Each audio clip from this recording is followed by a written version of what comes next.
આતંકીઓ દ્વારા જમ્મુ કાશ્મીરમાં પ્રવાસી ઉપર કરાયેલા હુમલા બાદ ભારત પાકિસ્તાનમાં ઘૂસી આતંકીઓના ઠેકાણે નેસ્તનાબૂદ કર્યા હોય, જેને લઈને દેશવાસીઓમાં સેના પ્રત્યે પ્રેમ જોવા મળી રહ્યો છે અને ઓપરેશન સિંદૂરની સફળતાને લઈ સુરતમાં તિરંગા યાત્રાનું આયોજન કરાયું હતું।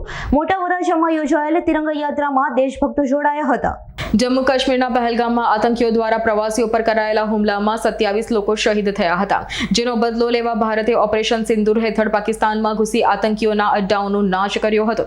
ત્યારે ભારતીય સેનાના આ શૌર્યને દેશભરમાં બિરદાવવામાં આવી રહ્યું છે। ત્યારે સુરતના મોટા વરાછા ખાતે ઓપરેશન સિંદૂરના માનમાં તિરંગા યાત્રા કઢાઈ હતી। મોટા વરાછામાં યમુના ચોક સુદામા ચોક સુધી વિશાળ તિરંગા યાત્રા કાઢવામાં આવી હતી। સુરતના મેયર દક્ષેશ માવાણી અને સુરત જિલ્લા ભાજપ પ્રમુખ ભરત રાઠોડ તથા બક્ષી પંચ મોરચાના પ્રમુખ અનિમેશ માળી સહિત વોર્ડ પ્રમુખો અને હોદ્દેદારોની આગેવાનીમાં યોજાયેલી તિરંગા યાત્રામાં મોટી સંખ્યામાં દેશપ્રેમીઓ જોડાયા હતા। તો તિરંગા યાત્રા દરમિયાન વંદે માતરમ, જય હિન્દ, ભારત માતા કી જયના નારા લગાવ્યા હતા।